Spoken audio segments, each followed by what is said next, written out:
Olá, aluno Universo Júris, vamos voltando aqui depois desses 15 minutinhos de intervalo. Leol, tudo bom com você? Que bom você estar aqui conosco. Vamos agora dar continuidade, né, à nossa parte de processo penal. Nós já tivemos a primeira aula. E assim, a gente vai dar uma ênfase nos procedimentos. A minha parte aqui, né, é com procedimentos. E que na aula passada, a gente foi até o momento do 397. O que é o 397? O 397 é aquele momento que o juiz ele pode absolver sumariamente o réu.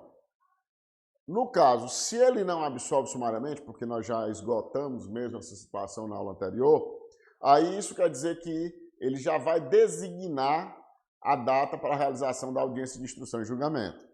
Então você chega lá no 399, certo? O que é que diz? Recebida a denúncia ou queixa, o juiz designará dia e hora para a audiência, ordenando a intimação do acusado, do seu defensor, do Ministério Público, se for o caso do querelante e do assistente.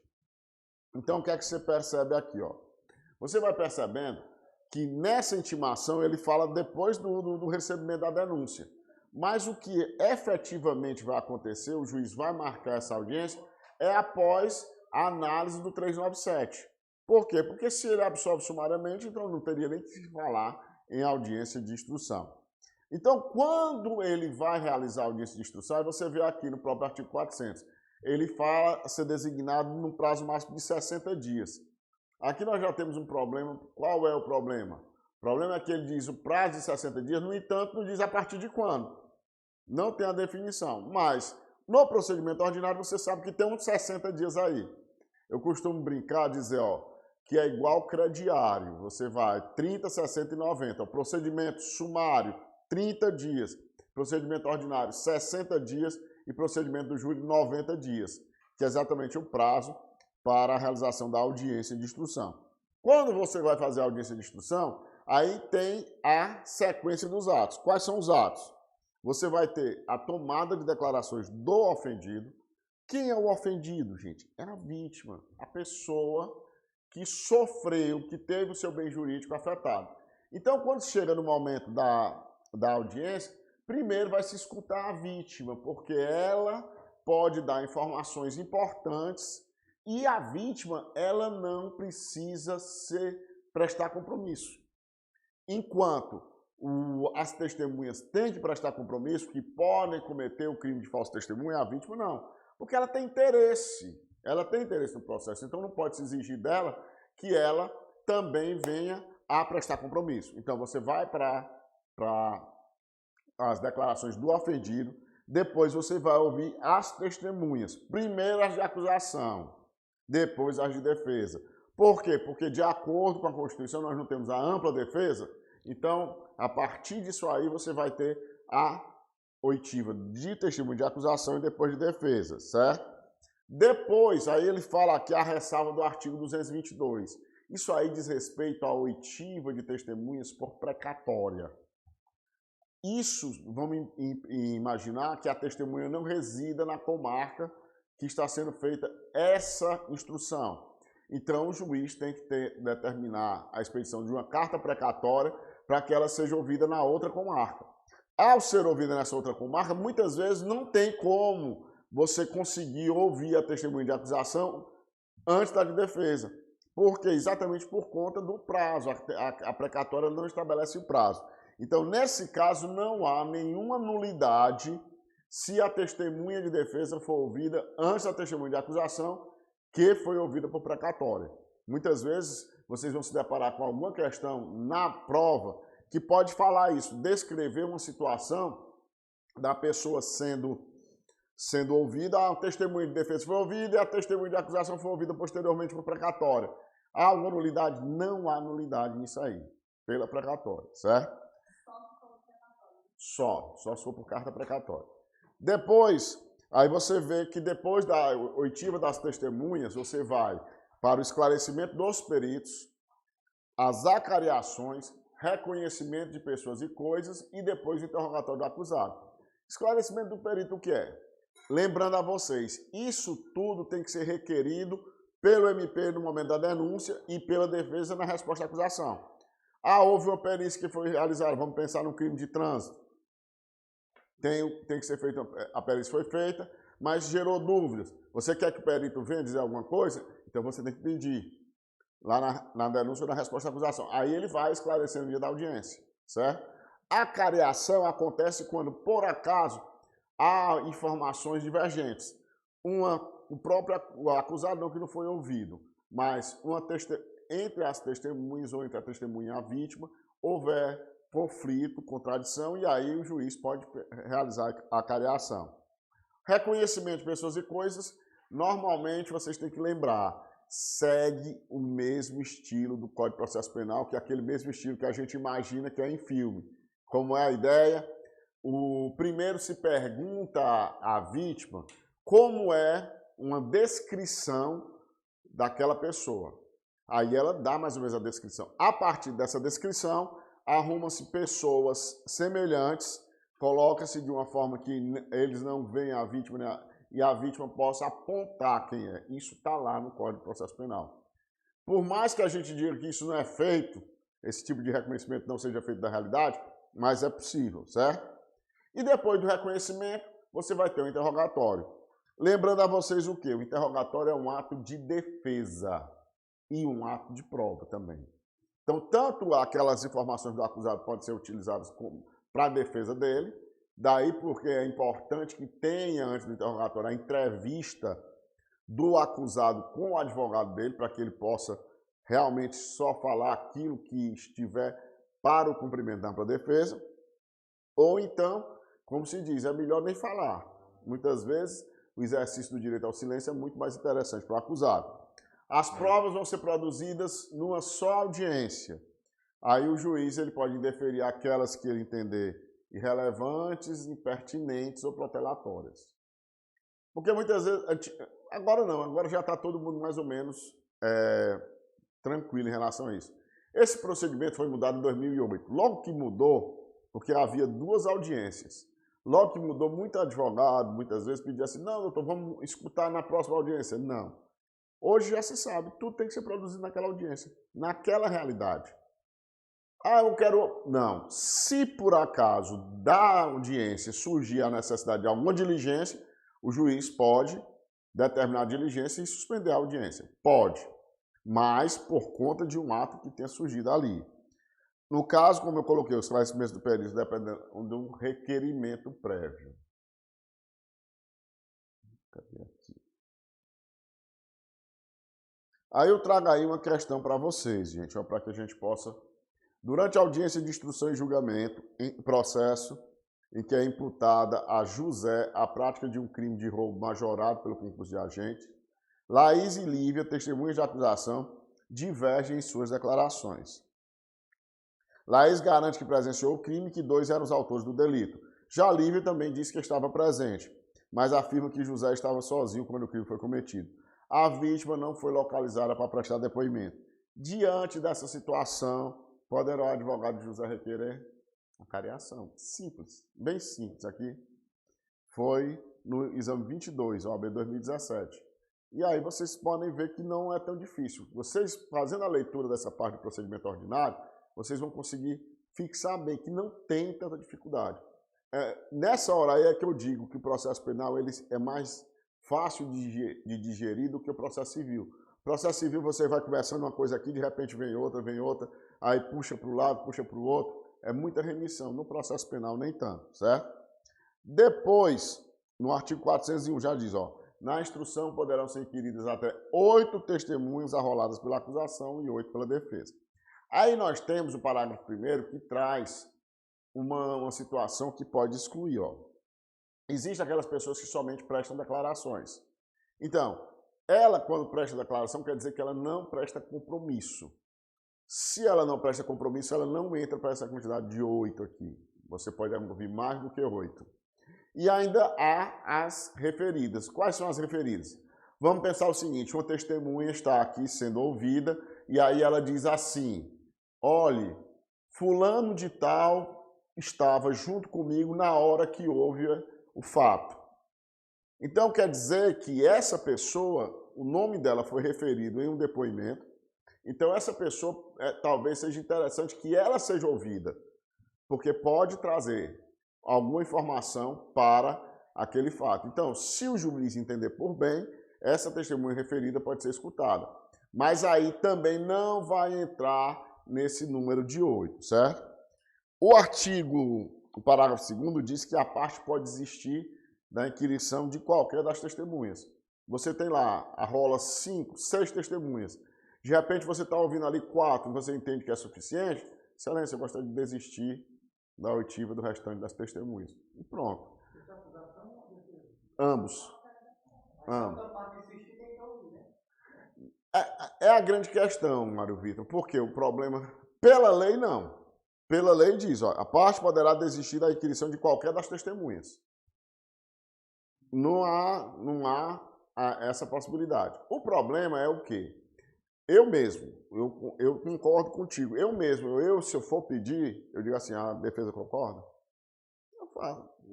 Principalmente como eu sou da acusação, às vezes tem uma de defesa que eu quero ouvir. A defesa pede e aí o juiz defere porque não existe ampla acusação, só existe ampla defesa, né? Então, eu mesmo, pela ampla defesa, o senhor concorda, doutor? Pronto, isso aí. Mas, normalmente, se a defesa pedir e o juiz deferir, o Ministério Público não pode dizer nada. Por quê? Porque está aqui o 401, parágrafo 2º. E, no caso do contrário, o MP vai fazendo assim, mas aí a defesa ela tem a vantagem da ampla defesa, ela pode se utilizar disso para querer, mesmo assim, ouvir uma testemunha. Eu, normalmente, quando tem uma prova testemunhal suficiente, às vezes tem processo que eu escuto 2 testemunhas. A mesma coisa. Normalmente é policial, são os policiais que efetivaram a prisão por conta do crime de roubo ou tráfico. Hoje as audiências que a gente faz hoje é de homicídio, roubo, tráfico, praticamente isso aí. É bem mais simples. Aí outra questão aí para vocês. Ó. Hugo foi denunciado pela prática de um crime de furto qualificado praticado contra Rosa. Vocês que estão aí online, está tudo tranquilo para vocês? Estão conseguindo direitinho? Estão acompanhando? Sim, professor. Show. Na audiência de instrução e julgamento, Rosa confirmou a autoria delitiva, mas apresentou versão repleta de contradições, inovando ao afirmar que estava junto com Lúcia quando foi vítima do crime. O Ministério Público ouve os policiais que participaram apenas posteriormente da prisão de Hugo e não deseja ouvir novas testemunhas. A defesa requer a oitiva de Lúcia, mencionada por Rosa em seu testemunho, já que antes não tinha conhecimento sobre a mesma, mas o juiz indefere afirmando que o advogado já havia arrolado o número máximo de testemunhas em sua resposta à acusação. Certo? Aí, nessa situação, o que é que o advogado pode alegar? Eu vou falar sobre cada uma das opções. Olha, aqui já está dizendo que o gabarito é letra A, né? Então já pescaram aí, não tem problema. Mas é bom comentar. A ideia, as testemunhas referidas não devem ser computadas para fins do número máximo de testemunhas a serem ouvidas. É o que tem lá no 401, parágrafo 1º, parágrafo 2º. Então, não contabiliza. O Código de Processo Penal não traz número máximo de testemunhas de defesa, pois previsão em contrário violaria o princípio da ampla defesa. Vocês já sabem que o Código enumera o número máximo de 8. As testemunhas referidas não podem prestar compromisso de dizer a verdade. Ó. A testemunha, se ela por acaso não é declarante, não tem nenhuma das situações de impedimento, ela tem que prestar compromisso. Tanto é que diz, não podem prestar. Na realidade, elas podem prestar, se for nesse caso. O testemunho de Rosa, ao inovar os fatos, deve ser considerado prova ilícita, de modo a ser desentranhado dos autos. Aí aqui não tem como você dizer que é prova ilícita. A prova, só pelo fato dela ter inovado, você não pode transformar isso aí numa ilicitude. Então, por isso, temos essa diferença. Professor Anderson, tudo bem, professor? Boa noite, professor Alexandre. Como é que você... Tudo tranquilo, rapaz. Rapaz, eu estou aprendendo aqui um pouquinho com você, viu? Que é isso, homem? Rapaz, diga isso não. Só se for pentear o cabelo. Rapaz, olha, isso aí eu já aprendi faz tempo. Um abraço, professor. Bom demais. Vamos continuar. Um abraço, professor Val. Boa noite. Boa noite. Até mais. Gente, então depois que nós terminamos a audiência, já é feito tudo aquilo, aí chega o que a gente chama de fase de diligência. Essa questão aí é o seguinte, ouve-se as testemunhas, todos os fatos, aí o juiz ele pergunta às partes, há alguma diligência a requerer? Vejamos bem, essa diligência ela tem que surgir daquela situação da audiência. Porque se for relativo a fato anterior à audiência, não pode. Por quê? Porque ambas as partes, tanto a acusação como a defesa, já deveriam ter pedido a produção dessa prova ou na denúncia ou na resposta à acusação. Então você vê, ó, produzidas as provas ao final da audiência, o MP, o querelante, o assistente e a seguir, o acusado poderão requerer diligências cuja necessidade se origine de circunstâncias ou fatos apurados na instrução. Então, se não foi de algo apurado na instrução, não é possível haver essa diligência. Então, aí o que é que o juiz faz? Se houver a diligência, ele deferir, acaba a audiência, que não tem como continuar. Aí ele vai determinar a realização daquela diligência e após a realização da diligência, abre vista às partes. Primeiro o MP, que é a acusação, e depois a defesa, para apresentar suas alegações finais por meio de memoriais. E depois da apresentação dos memoriais de ambos, vai para o juiz sentenciar. Nós temos aqui, na realidade, o quê? Se não tem requerimento de diligência, ou então faz o requerimento, o juiz indefere, aí já vai para as partes apresentarem alegações finais orais. Então, eles já vão fazer as alegações orais, que aí tem um prazo de 20 minutos, que aí você tem primeiro acusação e depois defesa. Nesse prazo, pode ser prorrogado. Tanto o MP como a defesa pode ter mais 10 minutos. E aí, o que é que vai acontecer? Depois que ambos, tanto a acusação como a defesa, apresentam suas alegações finais, aí o juiz já vai proferir a sentença em audiência. Então, a regra é dessa forma. Tanto é que o que acontece às vezes? Você tem, por exemplo, a história de mais um acusado, o juiz pode acrescentar um tempo, ou então o tempo da defesa é individual, cada acusado vai ter o seu tempo de 20 minutos. Se houver o assistente do MP, após a manifestação do MP, o assistente vai se manifestar também, agora só 10 minutos, certo? E aí temos uma situação, que isso aqui a gente usa muito em segunda fase de penal, exatamente esse parágrafo 3º do artigo 403. Porque eventualmente, quem for fazer a segunda fase de penal, tem uma peça que se chama memoriais. E os memoriais você vai ter que dizer que é com base no artigo 403, parágrafo 3º. A regra não é fazer memoriais por escrito. A regra é fazer as alegações finais orais ali. Mas é o que é que diz? O juiz poderá, considerada a complexidade do caso, ou o número de acusado, ou se for questão de prova da OAB, conceder às partes o prazo de 5 dias sucessivamente para a apresentação de memoriais. Nesse caso, terá o prazo de 10 dias para proferir a sentença. Então, se ele decidir por essa complexidade, ou então por serem muitos acusados, o que é que ele faz? Acaba também a audiência, abre vista para a acusação que tem 5 dias, abre vista depois dos 5 dias da acusação, 5 dias da defesa, e ele tem 10 dias para proferir a sentença. Naquele caso das diligências, também acaba sendo esse prazo, de 5 dias para a acusação, 5 dias para a defesa, e aí depois os 10 dias para que ele possa proferir a sentença, certo? Aí como 404 é só para a gente relembrar essa questão da diligência imprescindível e que a audiência vai ter que ser interrompida. Sentença. No caso da sentença, a gente vai se deparar com isso aqui, que é emendácio, mutácio, libere. Gente, de vez em quando cai uma questão dessa. De vez em quando. É algo recorrente em processo penal, é quando trata de emendácio, mutácio, libere. Então, o que é que você tem que, quando fala de emendácio e mutácio, você tem que ir lá para o artigo 383 e 384. Vejam bem, a gente está lá no 403. Aí, quando vai falar de emendácio, tem que voltar. Por quê? Porque emendácio e mutácio está lá na parte que trata da sentença. Você vai lembrar 386, a sentença absolutória, 385 é quando o MP pede absolvição e o próprio juiz não fica adstrito, não fica vinculado ao pedido de absolvição do MP, o juiz pode inclusive condenar também. Então, nesse caso, você lembra lá. O que é o 383? Vamos fazer a leitura do artigo.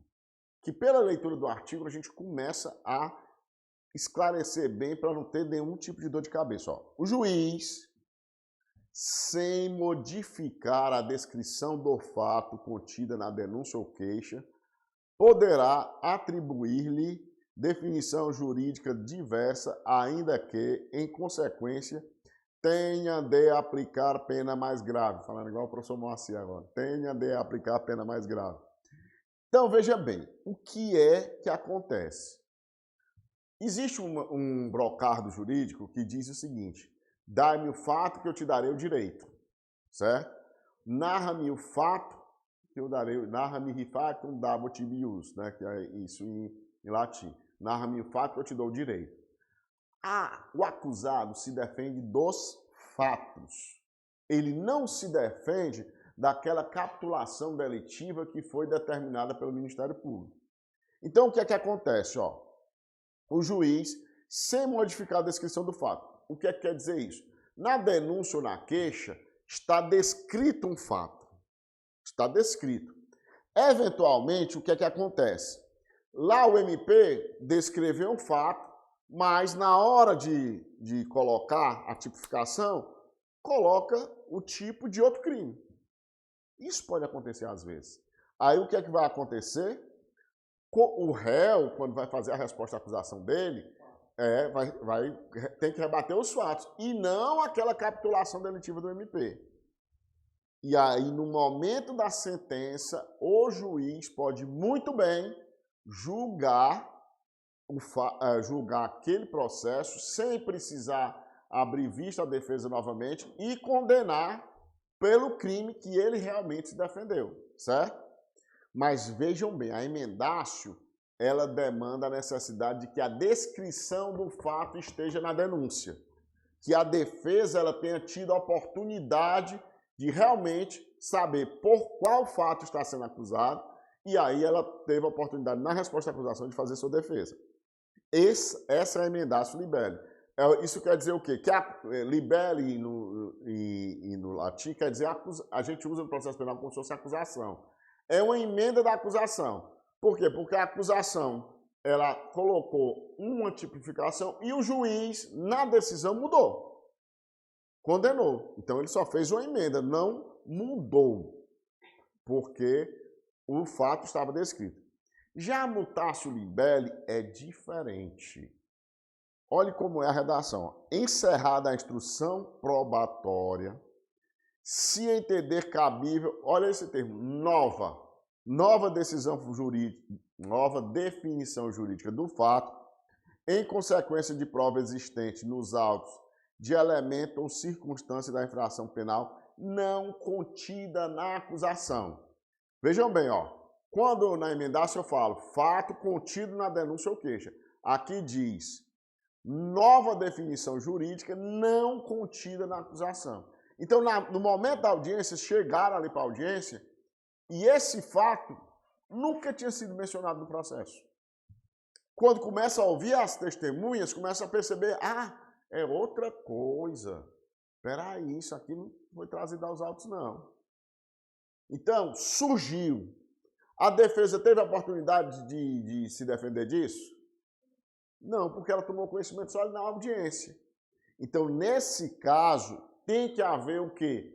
O aditamento da denúncia. Aditar a denúncia é praticamente fazer outra denúncia, adequando ao fato que surgiu daquela prova produzida na audiência. Então, o Ministério Público deverá aditar a denúncia ou queixa no prazo de 5 dias, se em virtude desta houver sido instaurado o processo de incriminação pública, reduzindo-se a termo aditamento quando feito oralmente. Então, a diferença, emendácio, o fato está na denúncia, está descrito. A diferença é que só a capitulação delitiva trazida pelo MP está diferente, mas o fato está descrito. Na mutácio, não se descreveu o fato. Fez-se a audiência, produziu-se a prova testemunhal e se confirmou que o fato era outro. Então, tem que se começar uma nova instrução. Então, quando a gente fala em aditamento da denúncia, é praticamente uma nova instrução. Por quê? Porque aí a gente vai ver mais adiante, ó. Aqui já é o sumário. Mas tem, no caso dos parágrafos do mutácio libere, tem o quê?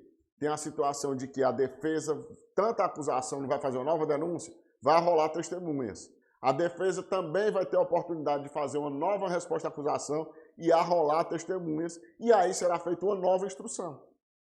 E somente após essa nova instrução é que o juiz poderá vir a sentenciar, a decidir. Ele não pode, no caso de mudança de acusação, ele não pode sentenciar, porque é diferente da situação da emendaço libere. Vocês entenderam direitinho aí, vocês que estão online e vocês aqui que estão presentes? Mira, que é algo que...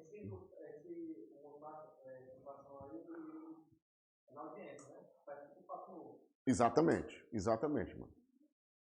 Chegou na audiência, lá na audiência, de repente vai começando... Vou dar um exemplo aqui para ver se vocês...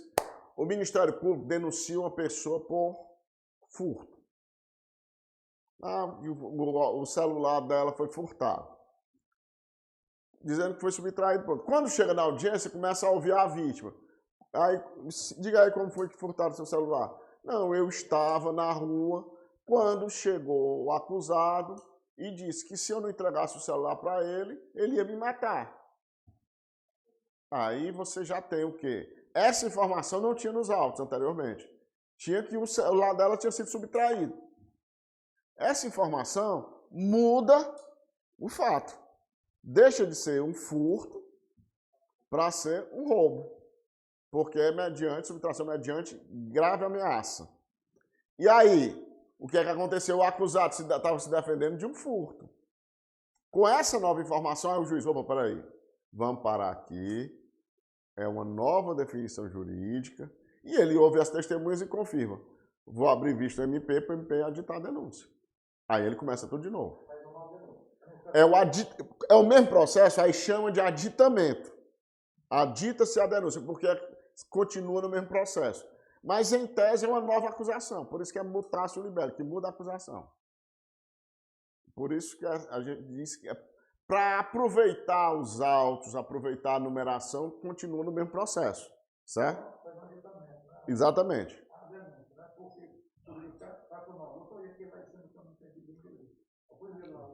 O emendácio? Esse não mexe na denúncia. Esse na emendácio, o juiz simplesmente condena. Porque o fato já está descrito na denúncia. As testemunhas confirmam. Só está diferente a história da capitulação. Olha, vamos pensar aqui, ó. A minha denúncia. A vítima encontrava-se caminhando pelo parque da cidade quando de repente foi abordada pelo acusado que, portando faca, exigiu que a mesma entregasse seu celular. Descrevi o roubo, não foi? Aí o Ministério Público, por sua vez, vem requerer de Vossa Excelência, vem denunciar o acusado nas tenagens do artigo 155 do Código Penal. 155 é outra coisa, mas eu coloquei lá, mas o fato que eu descrevi foi o roubo. Quando chega depois da instrução e confirma isso, veja bem, a pessoa em tese da denúncia está no 155. Mas o fato é o 57. Chega lá, o juiz confirmou, o que é que o juiz faz? Pode condenar. No 57. Por isso que se fala de aplicar a pena mais grave. Tranquilo? Gente, isso aqui tem que estudar. Vocês têm que estudar isso aqui, que é algo muito, muito comum em prova de processo penal. Toda prova, se vocês imaginarem, toda prova, se algum dia vocês forem fazer que tem processo penal, isso aqui é algo... Não, porque não precisava. Por que que não precisava? O réu se defende dos fatos. Eu descrevi que ele foi mediante ameaça. Na resposta à acusação, confirma. Mesmo fato da denúncia. Aqui foi, a denúncia trouxe um fato. Aí, vamos para esse caso aqui, certo? A vítima, a denúncia. A vítima estava caminhando no parque da cidade quando, de repente, percebeu a subtração do seu celular. Percebeu a subtração. Que depois continuou, aí a polícia abordou o acusado e encontrou o celular da vítima em seu poder. Sendo assim, denuncio o acusado no artigo 155. Não descrevi o 155? E não coloquei o 155? Pronto. Chegou na audiência. Aí a vítima vai ser ouvida. Como foi que você percebeu o seu celular? Não, eu não percebi, não. Eu estava lá, o acusado chegou com a faca e disse, entregue meu celular, entregue o celular. É porque isso aqui eu já ouvi 2 vezes. Entregue o celular, 2 vezes. Um em Fortaleza e outro aqui em Salvador. Entrega o celular. Entrega o celular. Entrega. Já se perdeu. Não, mas comigo não chegou, não. E se tivesse dito perdeu, era complicado. Aí eu acho que na primeira vez, quando passou com um revólver encostado aqui, aí complicado. Então, aí quando ela descreveu lá, não, ele exigiu. Veja bem, na denúncia eu não falei que houve exigência, não falei que houve faca, não houve nada. Disse que ela tinha percebido que tinha perdido o celular, que estava sem celular e o celular tinha sido subtraído. Aí surge, aí as testemunhas, não, foi assalto mesmo e tal. O juiz não pode condenar direto. Por quê? Porque na resposta à acusação, as testemunhas todas estavam do furto. Então, nesse caso, muda a acusação. Aí o juiz tem que abrir vista para o MP, para que o MP possa aditar a denúncia, e aí é uma nova acusação. Certo? Tranquilo agora? Vocês online também? Bom demais. Pois vamos continuar. Gente, aí assim, com isso vocês veem, acaba o procedimento ordinário. O procedimento ordinário acaba, porque é só isso mesmo. Ó. Começa lá no 396, termina no 404. Então, a gente às vezes faz assim uma ideia que a coisa é tão difícil, mas não, são poucos artigos. São poucos artigos e que normalmente vocês se deparam com questões certas sobre procedimento em prova.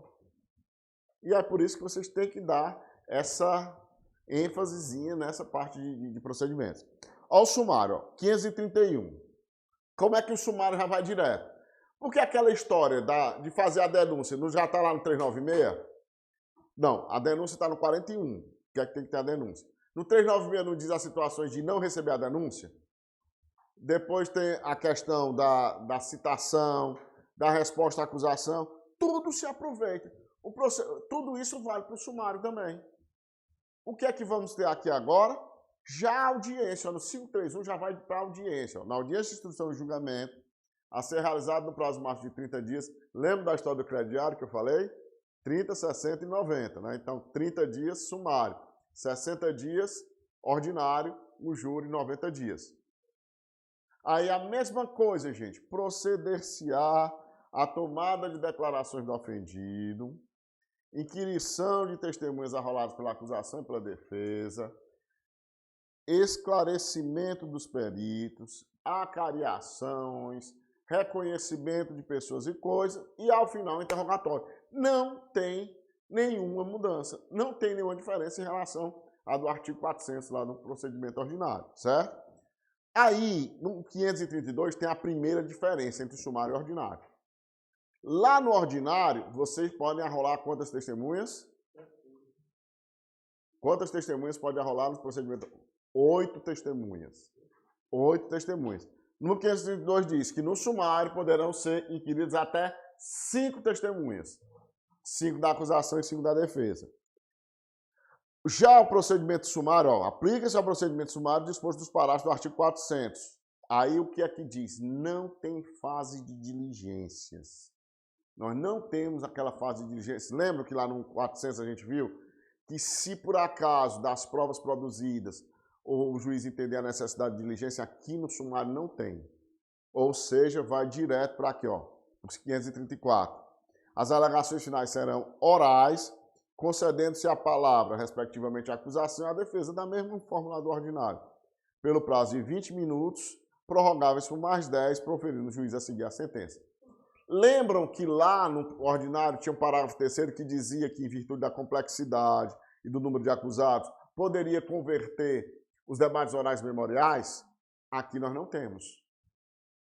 Então, basicamente, quando você vai estudar o procedimento sumário em relação à questão do ordinário, você só vai ver o que é diferente. Número de testemunhas, a imprescindibilidade de diligências e a não possibilidade de conversão de debates orais e memoriais. Então, isso aqui é uma característica específica do procedimento sumário. Havendo, parágrafo 1º, havendo mais de um acusado, o tempo previsto para a defesa será individual. Ao assistente do MP, após a manifestação, será concedido 10 minutos, da mesma forma no procedimento ordinário.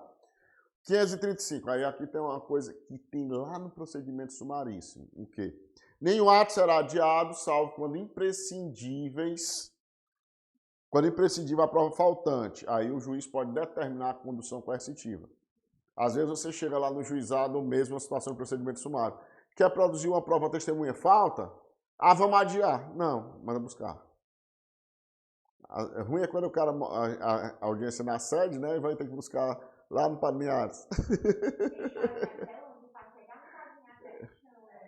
O pior do Padre Linhares é passar pelas aquelas coxinhas lá do baixio e do pau branco. É complicado. Não é carroçal, não. Asfalto.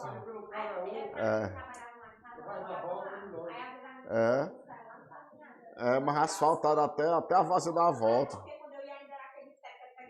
Não. Bem ligeirinho. Então, gente, aí o detalhe aqui do 538. Nas infrações penais de menor potencial ofensivo, quando o juizado especial criminal encaminhar o juízo comum as peças existentes para a adoção de outro procedimento, observar-se o procedimento sumário previsto neste capítulo. Esse 538, vocês têm que prestar atenção basicamente em 2 artigos lá da Lei 9.099. Eu não vou dizer os parágrafos, eu vou dizer os artigos para facilitar. E lá vocês fazem a leitura depois. O 66 e o 77. 66 e 77. O que é que diz o 66? O 66 diz que se o acusado não foi encontrado, o autor do fato não foi encontrado, e que tiver que ser uma citação por edital, o procedimento, aquele processo tem que ser remetido para a Justiça Comum. Lá no juizado especial. Então, se chegou, o autor do fato não foi encontrado, foram procurar, não encontrou, e aí, faz o quê? Aqui não faz nada, manda para a Justiça Comum. Por que isso? Porque o juizado especial pressupõe celeridade. A partir do momento que o acusado não é encontrado, o que é que vai acontecer? Vai acontecer que lá no... vai suspender o processo e a prescrição. Aí tu imagina, no juizado especial que tem que ser célere, o processo suspenso. É completamente contraditório com essa celeridade. Então, para que não haja isso, faz o quê? Manda para a Justiça Comum. E aí, na Justiça Comum, vai se aplicar o procedimento sumário. O pior de tudo é o quê? Que, em tese, deixa de haver aquelas situações da transação e da composição dos danos civis e da transação. Perde tudo. Porque ele sumiu, certo? Porque há remessa direto para a Justiça Comum. O outro detalhe, encaminhar o juízo comum. Nas infrações penais de menor potencial ofensivo, é o 538. Quando o juizado especial criminal encaminhar o juízo comum as peças existentes para a adoção de outro procedimento, observar-se o procedimento sumário previsto neste capítulo. Então, tem que se aplicar o procedimento sumário. E o 77, se não me engano, o parágrafo 2º do 77, ou 3º, diz o quê? Quando a causa tiver uma certa complexidade, também tem que ser remetido para a Justiça Comum. Mas por quê? Complexidade, gente, não entenda aqui complexidade como um processo difícil, não. Porque não é para ser difícil para promotor, para juiz e para advogado, não. Complexidade tem que ser, por exemplo, na hora da produção de uma prova. A gente tem um exemplo, incêndio em área de preservação permanente. É um crime da competência do juizado. Mas como é que você vai dizer que foi um incêndio na área de preservação permanente? Como é que se diz? Precisa de quê? De uma perícia. Vocês pensam que é fácil fazer uma perícia dessa? E além de não ser fácil, a demora primeiro, vai fazer o quê? IBAMA, SEMASSE? Aí nisso aí, o que é que vai acontecer? O processo vai ter que ficar esperando. Essa espera desse processo acaba gerando o quê? Uma contradição com a ideia de celeridade que tem que ter o juizado especial. Então, que por isso, nesse caso, também se remete da justiça, do juizado especial para a Justiça Comum. Então, essas duas hipóteses são as hipóteses que tem lá no 538. Essas duas hipóteses que tem na Lei 9.099. Há mais alguma hipótese? Há. Quando? Quando, por acaso, há o somatório das penas ultrapassa os 2 anos. Aí, nesse caso, o somatório das penas não quer dizer que vai para o procedimento sumário. Vai depender de qual seja o somatório. Se passar de 4 anos, não é mais procedimento sumário, é procedimento ordinário. Vamos pensar que se juntem vários crimes da competência do juizado especial. Em concurso material, o que é que vai acontecer? Você vai somando as penas máximas. Ao somar as penas máximas, se ultrapassar os 2 anos, não é mais juizado.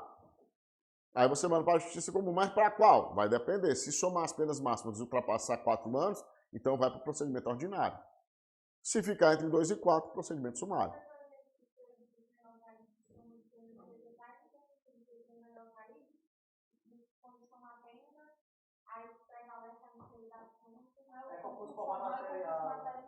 Vamos lá. Aqui é direito penal, mas eu vou falar mais ou menos assim, ó.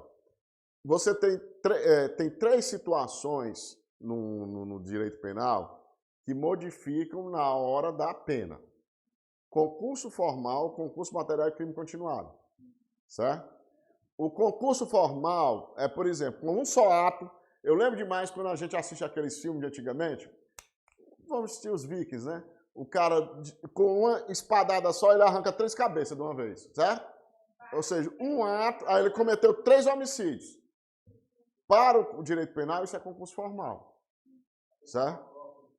Pronto. Aí, isso aí vocês vão para o direito penal.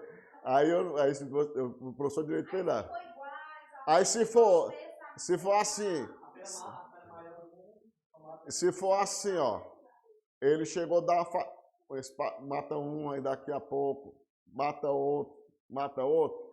Isso aí vai ser o crime continuado, por conta do prazo.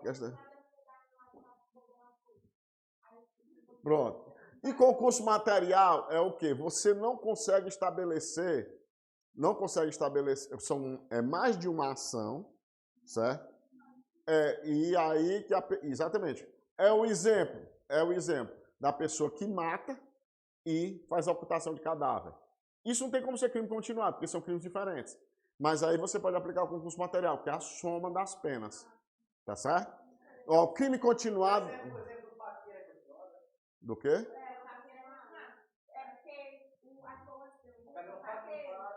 Continuado. Por que é continuado? Porque você tem que entender que é o mesmo crime, praticamente. Vocês estão ouvindo aqui, né, o pessoal?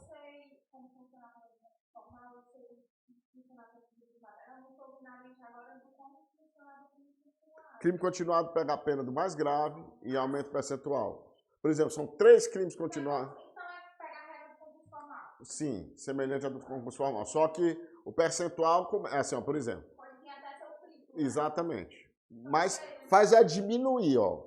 Uma coisa, quando eu, por exemplo, vou dar, assim, eu promotor, chega uma situação de um cara que assalta um lá em Santana e outro em Morrinhos. Aí eu denuncio o concurso material. Para um promotor é bom, né? Por quê? Porque ali vai somar as penas. Mas na realidade é crime continuado. Exatamente, por conta da questão... Exatamente. Isso aí... Exatamente esse é o problema que você tem que ter quando for defensor, tem que ter cuidado. Por quê? O fato do MP botar para concurso material vai gerar uma pena maior. Aí se você consegue... O concurso formal é muito difícil. Aquela história do cara estar aqui encarreado, dar um tiro para matar todo mundo. Eu vi também que às vezes o concurso formal é pior para o réu. Aí eles fazem a acumulação. Aí aqui com material... Não, o concurso material sempre vai ser pior. O concurso material sempre vai ser pior, porque é a soma das penas. O concurso formal, é só um acréscimo. Vamos pensar o seguinte, ó. Essa história, 3 homicídios, né? O concurso material, 6 a 20 anos. Vamos pegar 15, seria 15, 15 e 15, 45. O concurso formal é um acréscimo. Eu não me lembro aqui o percentual.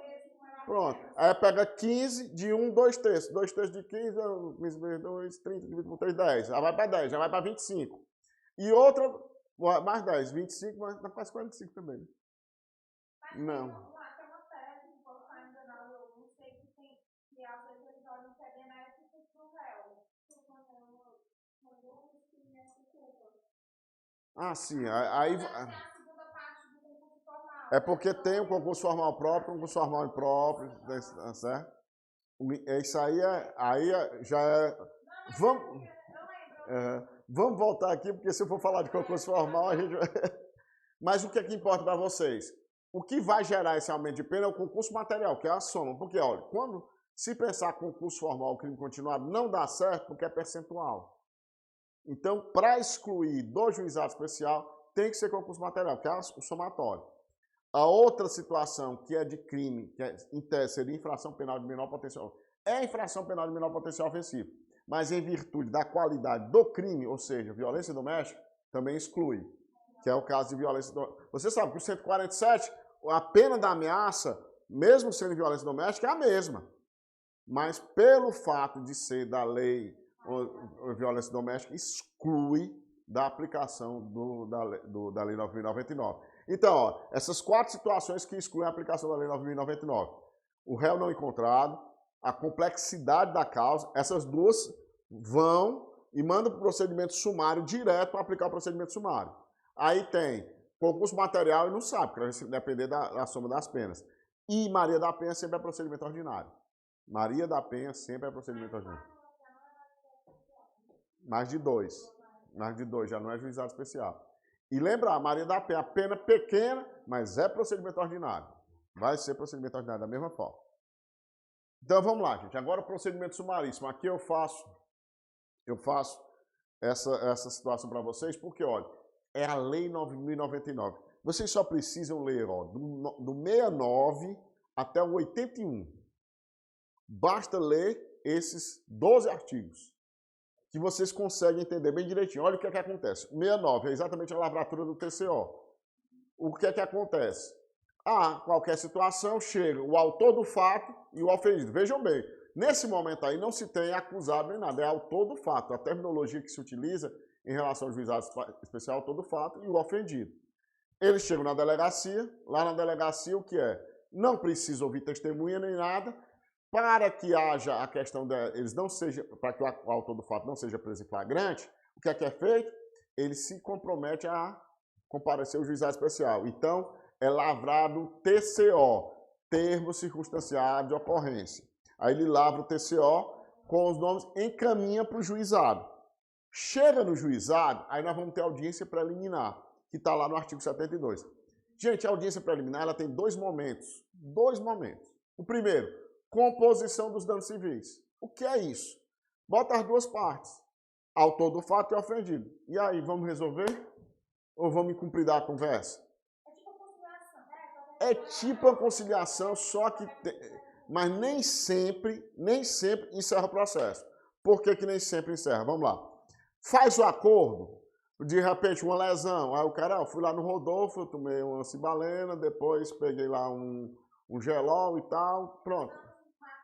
Danos materiais, aí... Não, danos... assim, podem até colocar.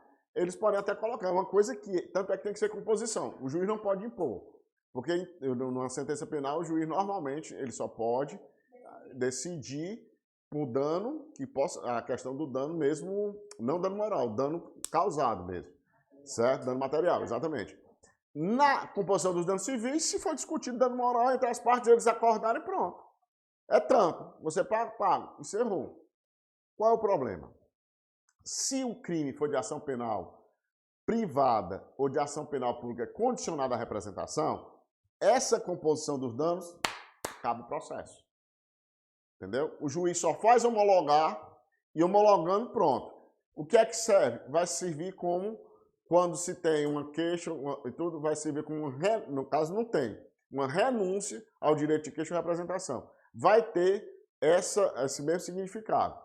Se por acaso eles não fazem o acordo, ou mesmo fazendo o acordo, for crime de ação penal pública incondicionada, aí vai ter que ir para o segundo momento. Certo? O segundo momento... Aí, professor, nesse caso da composição, se o cara já tiver não sei quantos processos, não sei o quê, se fizer a composição, não importa. Fez a composição, é ação privada, é a ação condicionada à representação, acabou, não vai ter mais se discutir, porque está no âmbito de vontade do ofendido. Mas o ofendido não aceitou, não quis fazer, ou então é ação penal pública incondicionada, aí vai para o segundo momento. Já chega lá no artigo 76. É o que se chama de transação penal. A transação penal, o que é a transação penal? É uma forma de o acusado, aí veja bem, ele não é acusado ainda, o autor do fato troca a possibilidade de ser processado pelo cumprimento de uma medida, de uma pena restritiva de direito ou então pagamento de uma multa. Mas não pode ser crime de violência grave ameaça. Não, ameaça pode. Não, violência não pode. É. Não, assim, ó, violência e grave ameaça você está confundindo com a NPP. O Acordo de Não Persecução Penal é que não pode crime de violência e grave ameaça. E lembrar que a NPP é a pena mais alta.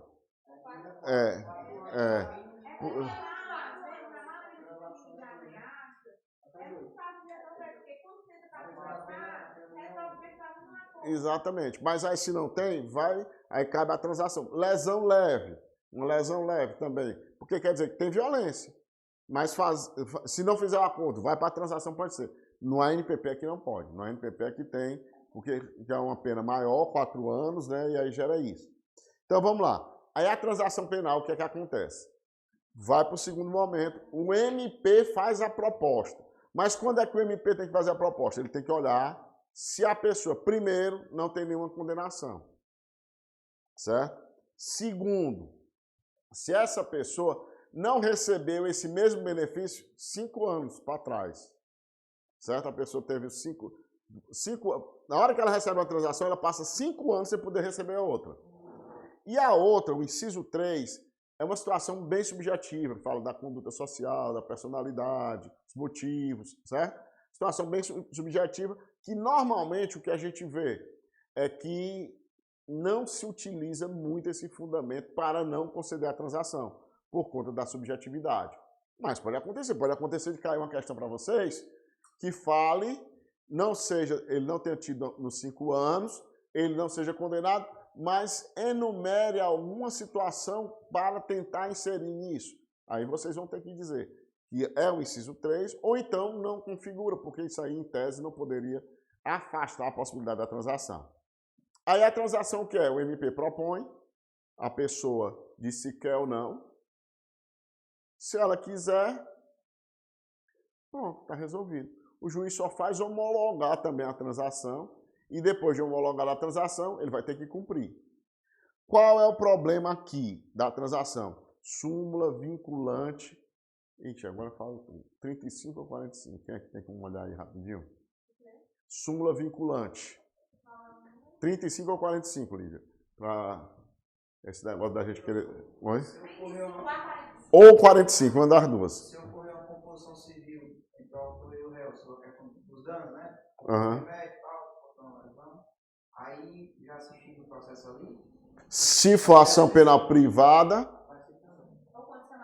ou condicionada à representação, extingue. Mas se for lesão leve, é condicionada à representação, extingue. É a 35, né, Marvito? Exatamente. O que é que diz a súmula vinculante 35? Veja aí se eu estou dizendo. O que é? Há uma transação, o juiz homologa. O cara tem que pagar a multa ou então prestar serviço à comunidade. Se eventualmente essa pessoa não faz isso, nem paga a multa e nem presta serviço à comunidade, o que é que o Supremo entendeu? Que por isso que editou a súmula vinculante 35. Ele entendeu que não faz coisa julgada material essa decisão do juiz de homologar esse acordo. Aí o que é que acontece? Não cumpriu, aí o juiz manda para o Ministério Público e o Ministério Público pode denunciar. Hã? Exatamente. Porque pode denunciar ou então requisitar um inquérito para ter mais elementos para denunciar. Porque, olha, quando a gente chega aqui, depois da transação penal, esse momento aqui, o 5 que eu estou trabalhando aqui, é exatamente o oferecimento da denúncia. Nesse momento aqui, o promotor pode denunciar, ou então, se não tiver elementos suficientes, ele pode pedir a diligência. A mesma coisa da súmula vinculante 35. O que importa é o quê? Que esse momento da transação penal, ele coloca o processo em stand-by. Ele só vai extinguir o processo mesmo se houver o cumprimento daquele acordo, ou o pagamento da multa ou a prestação de serviço. Tem sim. Exatamente, 89. Tem sim. Por quê? Porque o que é o SUSI? A suspensão condicional do processo acontece para todos os crimes cuja pena mínima seja 1 ano. Ó, aqui a gente está trabalhando um crime cuja a pena máxima é de 2 anos. Não tem crime de 1 ano e meio a 2 anos. A maioria é de 1 a 2 meses. Então, nesse caso, mas mesmo assim o promotor tem que denunciar. Porque a proposta de suspensão do processo tem que ser junto com a denúncia. Tá certo? Então, vamos lá. Mas aí eu vou... Funciona. Eu vou lhe explicar por quê. Gente, ó, vamos lá. Um crime de ameaça. Pena de crime de ameaça. Quem é que lembra aí qual é a pena do crime de ameaça? 3 meses a 1 ano, é ameaça? É? Pronto, 3 meses a 1 ano. Cara primário de bons antecedentes. Certo? Porque a transação ele tem que ser primário. O cara primário chega lá para a transação. O promotor diz assim, ó, você presta serviço à comunidade durante 3 meses. Ó, 1 a 6 meses. Então, você presta serviço normalmente 3 meses, presta serviço à comunidade 3 meses. Certo? Ou então paga a multa de um salário mínimo. Show? Isso é a regalia, né? O promotor já diz. O que é que significa? Se por acaso ele não aceitar e for para o processo, vai ter que fazer o processo todo para no final ele ser condenado a 1 mês ou então pagar um salário mínimo. É a mesma coisa. No caso que você vai conseguir nessa consideração penal, ela é decretada se ele pagar multa ou se ele presta multa de serviço. Aí ele aceita em regra, mas ele não cumpre. Se não cumprir por conta da súmula vinculante 35, pode voltar. Ou então denunciar direto. Ó, porque eu estou aqui na mesma audiência, lembre-se. Transação penal. Aí, eventualmente. Davids.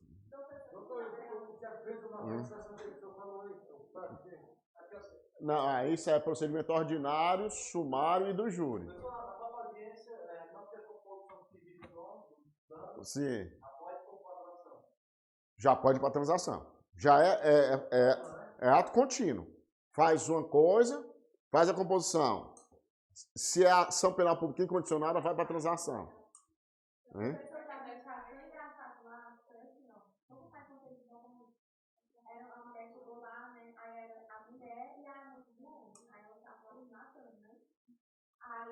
Aí a prefeita perguntou a ela o que é que podia fazer para resolver. Aí ela não vai adiantar aqui no meu carro, se o meu vidro aberto, baixo, está sendo. Basta levantar o vidro, né? Não, aí ela, mas o problema, aí a pergunta, mas o problema é só o vidro baixo? É. E se ela subir o vidro, resolve?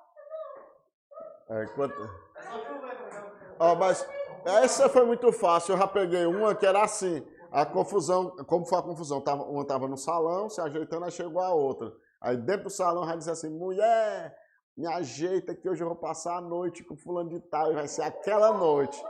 E a mulher dele estava lá. Aí quando começou a confusão, né, delas duas, aí foi aquela história de azunhada, puxada de cabelo, não sei o quê. Aí as duas foram para a delegacia e cada um entrou com TCO contra a outra, tanto de lesão leve como também de difamação, não sei o quê. O menor nome que teve, assim, foi, eu não vou nem dizer, né, porque tá gravando, não pode não. Cai a internet, mas tá gravando. Tá gravando, não? Tá. Aí foram 2 TCOs. Aí quando chegou para a gente, pensa na confusão, que elas não queriam baixar, elas queriam que levei a outra na cadeia. Queria ver, eu quero na cadeia, não sei o que. Eu dizia, minha senhora, não tem perigo dessas duas ir para a cadeia. Porque se as senhoras não fizerem o acordo, aí a gente vai ter que, eu vou fazer uma proposta de transação para a senhora e vai estar tudo resolvido. Ninguém vai para a cadeia. Aí a confusão, ele lá pelas tantas, ele disse, meu Deus do céu, eu comigo aqui, eu tô doido para ver esse Janequinho aí. Aí eu falei, me diga uma coisa, cadê o marido da senhora? Eu disse, o marido da senhora. Aí ele tá lá fora. Mas entrou. Aí quando o rapaz entrou, aí eu olhei. Sabe aquela boca bem frouxinha, faltando um bocado de elementos na boca, né? Aí eu olhei pra ele, aí eu olhei pra uma, olhei pra outra. Chega lá, baixaram a cabeça assim, sabe? Aí,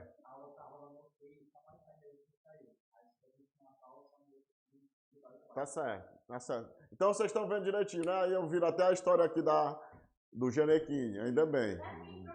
Não, aí elas acabaram capitulando, né? Porque quando viu assim, rapaz, a gente tá brigando, acho que ficaram com vergonha quando apareceu. É. Oi. Pronto, então continuando aqui, ó. Então agora nós estamos sem o slide, mas eu vou explicar e vai dar certo. Então, gente, na hora da transação, se por acaso a transação não acontece, a parte não aceita, ou então aquela situação do artigo 76, ou ele já teve uma transação anterior, ou então ele já foi condenado, ou alguma outra situação, ele não cai na transação, aí o que vai acontecer vai mudar. Porque aí o Ministério Público vai fazer a denúncia lá na audiência. Qual é o problema dessa denúncia na audiência? O problema é que ele precisa ter os elementos. Então pode ser que nesse momento, lá na audiência, ele não tenha ainda os elementos necessários e mande de volta para a delegacia. Pode ser, pode acontecer. Mas se tiver tudo direitinho no TCO, ele já faz a denúncia oral. Aí a denúncia lá naquela audiência faz... O que é que o juiz faz? Aí o juiz, nesse momento, ele cita o acusado. Ó, veja bem, é denúncia. Se denúncia, ele já passa a ser acusado. Não é mais autor do fato. Denuncia. Com essa denúncia, o juiz acaba, com a citação, ele acaba a audiência. Mas por que acaba a audiência e não é a celeridade? Só que você tem que entender o seguinte, quando a audiência foi iniciada, a pessoa chegou lá como autora do fato. Ela não chegou como acusada. Ela não tinha que se defender de nada. Ela podia estar até com o defensor lá, mas não precisava. Ela estava lá para a composição, para a transação. De repente ela foi denunciada. Aí o que é que tem que ser feito? Tem que dar oportunidade àquela pessoa de se defender. E a ampla defesa. É por isso que o juiz acaba a audiência, remarca outra audiência, que nessa outra audiência é que ele vai realmente, por isso ele vai dar oportunidade da defesa se preparar. Então acaba. Ó, essa audiência aqui começa com a tentativa de composição dos danos civis, depois vai para a transação e termina com a denúncia. Terminou, vamos começar. Exatamente. Aí quando chega na outra audiência já funciona assim. O juiz começa já abrindo vista para a defesa, para o próprio defensor, apresentar a resposta à acusação também oral. O defensor apresenta a resposta à acusação, aí, nesse momento, é diferente do procedimento ordinário e do sumário. Porque lá no procedimento ordinário o juiz não recebe a denúncia e depois que manda citar, aqui ele não recebeu a denúncia ainda. Ele só recebe a denúncia depois que é feita a resposta à acusação pela defesa. Aí, iniciou a audiência, feita a resposta à acusação, aí o juiz vai dizer se recebe ou não a denúncia. Se ele não receber, tá bom. Caso ele receba, aí ele já vai começar a instrução. E a instrução, gente, segue aquela mesma ordem. Ofendido, declarações de ofendido, testemunho de acusação, testemunho de defesa, esclarecimento de peritos, certo? Acariações, reconhecimento de pessoas ou coisas e, ao final, interrogatório do acusado. Lembrando aquela mesma situação do procedimento sumário, que nenhum ato será adiado, a prova foi considerada imprescindível, pode haver condição coercitiva, tudo. Então, faz-se ali, aí chega nas alegações finais. Também em memoriais. No juizado especial não existe nenhuma possibilidade de alegações por escrito. Aí é feito lá, e aí o juiz também já sentencia. Também não tem previsão de diligência, viu, gente? Aquela história de diligência que tem lá no ordinário, também não tem aqui. O juiz sentencia. A vantagem para o juiz aqui qual é? Porque a sentença no juizado especial ele não precisa de relatório. Certo? Antes que eu fervo. Aí eu dei aí um gásinho para vocês, né? Não precisa ter Como é? O juiz fundamental, não? Não, não precisa do relatório. Fundamentar precisa. O relatório é exatamente, na sentença, é a marcha do processo. Ele diz, ó, o Ministério Público denunciou fulano e tal. Esse relatório aqui é dispensado. A fundamentação precisa. Que a sentença ela tem um relatório, tem a questão da fundamentação e a parte final, né, que é a parte dispositiva. A fundamentação precisa, certo? Aí, gente, depois que o juiz sentencia, dessa sentença aqui cabe apelação, certo? E um detalhe que é importante aqui para vocês, para que vocês não esqueçam, é o seguinte. O recebimento, o não recebimento da denúncia, se o juiz não recebe a denúncia, no procedimento ordinário e no sumário, o recurso cabível é um recurso em sentido estrito. No juizado especial, se por acaso não receber a denúncia, é a apelação. Isso é casca de banana, sempre, e muita gente cai. Você, se não receber a denúncia no procedimento ordinário, é recurso em sentido estrito.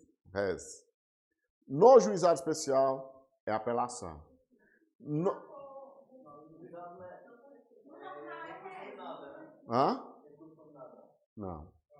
Juizado especial, se não receber a denúncia, se não me engano, é o artigo 81.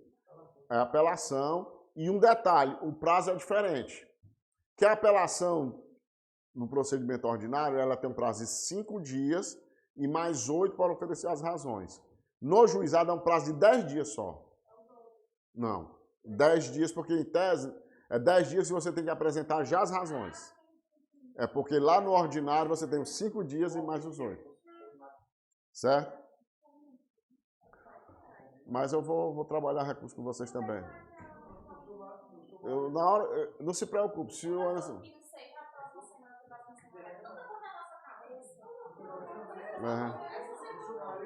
Só tem a próxima semana.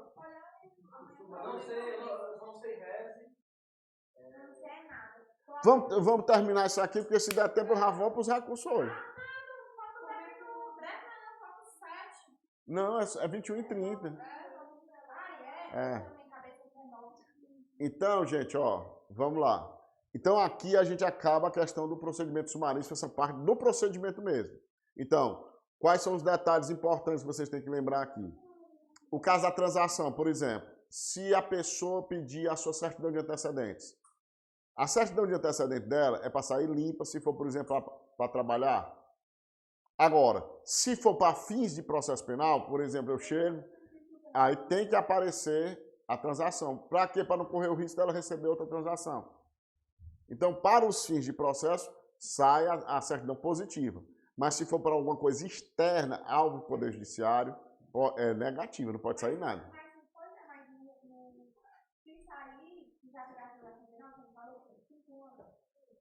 Mas como eu estou dizendo, o cara teve uma transação, certo? Ele vai precisar de uma certidão de antecedentes para ir trabalhar. Na hora que ele pedir, a certidão vem limpa, porque ele não tem antecedentes. Quando a gente vai fazer um processo penal, que eu vou chamar uma pessoa, num processo penal, aí a certidão dele, se ele tem uma transação, vai aparecer a transação. Entendeu? Para fins alheios a processo, a certidão tem obrigatoriamente que sair limpa, certo? Aqui, deixa eu ver se tem aqui. Só falar sobre a suspensão do processo, para a gente poder terminar. Artigo 89 da lei. Gente, muita gente confunde transação com suspensão.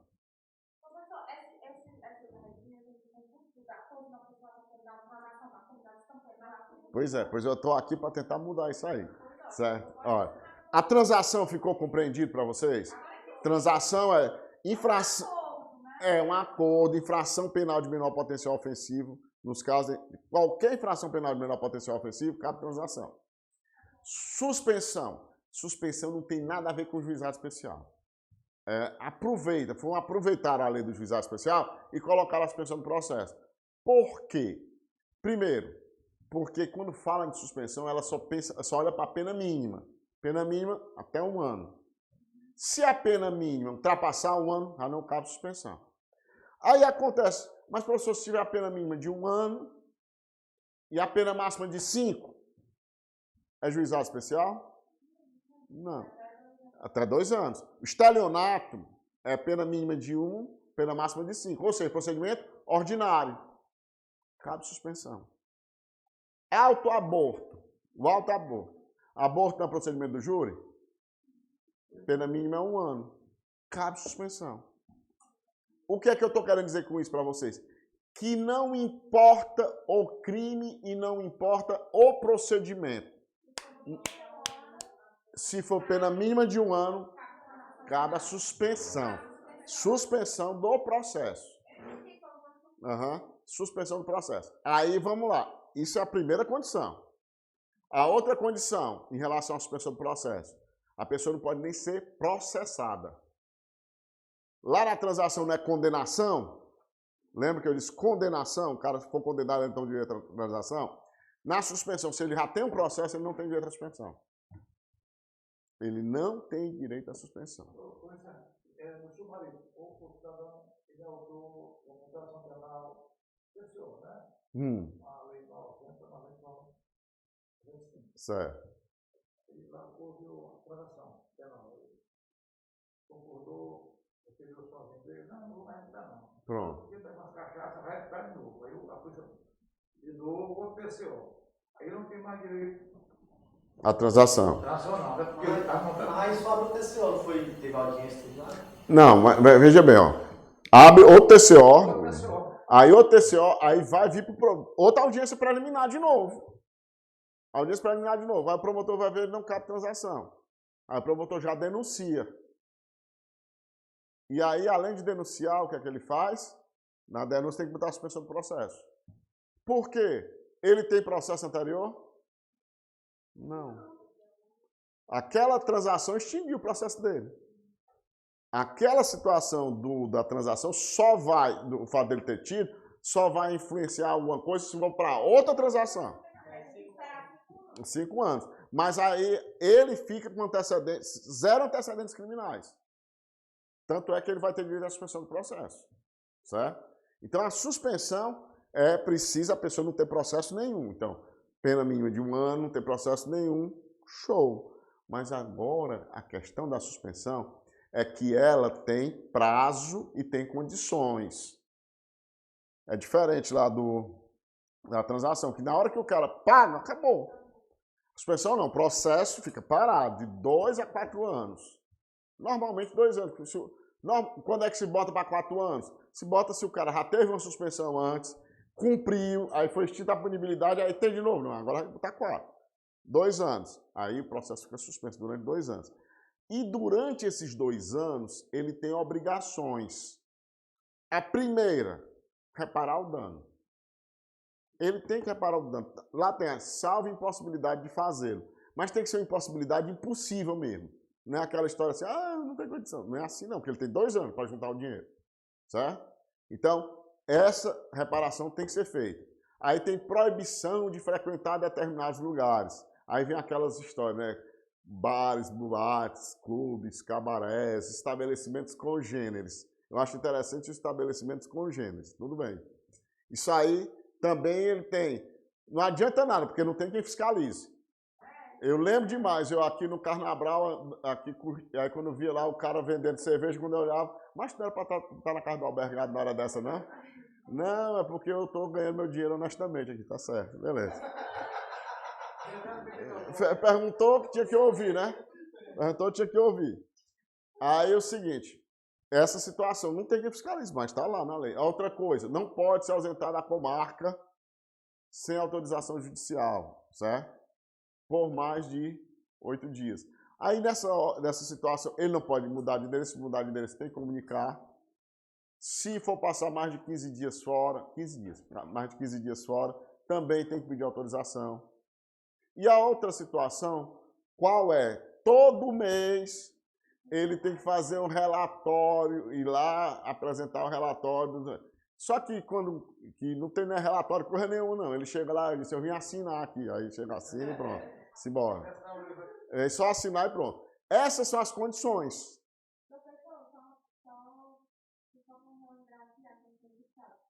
A suspensão do processo é até 1 ano, a duração do Pena mínima, mínima. Ó, Lívia, esse mínima faz a diferença gigante. Eu uma questão de acordo com persuasão penal porque eu não me toquei, que era a pena mínima. Pena mínima. Você tem que pensar. Transação, pena máxima de 2 anos, que é a infração penal de menor proteção oficial. Até 2 anos, pena máxima. Pena máxima. Aí a suspensão é a mínima. De 1 ano. E a MPP é a 4 anos, mínima. 4 anos. mínima 4 anos. É. Pode ser até... Quem conclui MP com a pena de direito, né? Que é feito até 4. É. Mas, ó, lembrem de uma coisa. Essas situações, eu não gosto nem Marvin, de usar a pena. Sabe por quê? Porque se a gente bota... Porque pena tem uma... porque tem o sursi mesmo, que é a suspensão condicional da pena. Tem a substituição da pena, por exemplo, da pena privativa de liberdade. E eu não vou nem entrar em pena. Eu estou aqui, ó. O que eu estou falando é só prévio. Prévio, antes do procedimento. Que isso é muito recorrente. Ó, outro detalhe da suspensão. Primeiro, passou o tempo todinho, 2 anos, foi o tempo de suspensão. Terminou o prazo, o artigo é muito claro. Expirado o prazo sem revogação, extingue-se a punibilidade. Ó. Professor, não estou entendendo só uma coisa. O mínimo da suspensão condicional do processo é 1 ano. 2. 2 a 4. O período... Não, peraí. Vamos lá. A condição para que a pessoa tenha direito à suspensão condicional do processo, uma pena mínima de 1 ano. Aquela pena é abstrata. A pena mínima de 1 ano, exatamente. A suspensão condicional do processo, suspender o processo vai ficar suspenso de 2 a 4 anos. Então, durante 2 anos, a pessoa vai ficar se submetendo àquelas condições de não frequentar aqueles lugares, de não sair sem autorização do juiz, de ir todo mês lá no fórum, certo? E de reparar o dano durante 2 anos. Aí ele faz isso. Passado esses 2 anos, aí o que é que acontece? Aí ele já vai ter a sua punibilidade extinta. Ó. Não acontece nada. Aí vamos lá. Aí temos 2 situações. Situações de revogação do benefício, de revogação da suspensão. Se ele comete um crime, revoga. Aí volta a suspensão. Volta o processo, vai responder o processo, a instrução. Não tem. Não tem. A partir do momento que ele comete outro crime e é processado, aí já acabou. Acabou para a doutora aí. Acabou, não tem mais o que discutir. O outro detalhe é o quê? Se por acaso ele não paga, faz a reparação do dano, também revoga. Obrigatoriamente. Certo? Aí isso aí são 2 situações de revogação obrigatória. No caso de ele ser processado por contravenção e deixar de cumprir as outras condições, aí é uma revogação facultativa. Pode ser revogado. Tanto é, como às vezes o cara falta 1 mês no vacinar. Aí ele chega justificando, porque não sei o que, estava doente e tal e tal. Aí ela apresenta a justificativa e simplesmente o Ministério Público e o juiz depois aceita. Pronto, então, porque não é revogação obrigatória, é revogação facultativa. Vai ser analisado caso a caso. Mas, se ele comete crime e deixa de reparar o dano, trata-se de revogação obrigatória. E aí volta o processo normal. Certo? Entenderam direitinho? Ficou bem tranquilo mesmo isso aqui? Ficou bem batidinho para vocês? Não. Transação, só juizado especial. Suspensão do processo, qualquer procedimento. Aí vocês lembram de 2 crimes aí. Estelionato e auto-aborto. Auto-aborto é júri, gente. Procedimento do júri, mas tem possibilidade. O auto-aborto é crime doloso contra a vida. É crime doloso contra a vida. Auto-aborto. Certo? Então, fica bem essa diferença aí para vocês. Eu vou continuar aqui. É ruim passar uma questão, mas eu...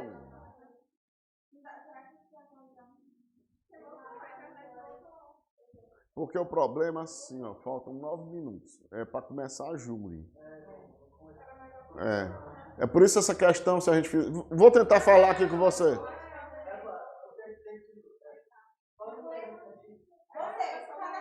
Você lê, aí você diz porque os itens estão errados e você diz porque Pronto, show, Lívia. Vamos lá. Maicon, na condução de veículo automotor, causou lesão corporal de natureza leve em Marta, desconhecida que dirigia outro automóvel. Olha aí, ó. Vocês já estão começando a entender os sinais, né? Que inicialmente disse ter interesse em representar em face do autor dos fatos, diante da prática do crime do artigo 303, caput do Código de Trânsito Brasileiro. Em audiência preliminar, com a presença de Maicon e Marta, acompanhados por seus advogados e pelo Ministério Público, houve composição dos danos civis, reduzida a termo e homologada pelo juiz em sentença. No dia seguinte, Marta se arrepende, procura seu advogado e afirma não ter interesse na execução do acordo celebrado. Considerando apenas as informações narradas, o advogado de Marta deverá o quê? O que é que pode ser? Ela se arrependeu de ter feito o acordo. Hã?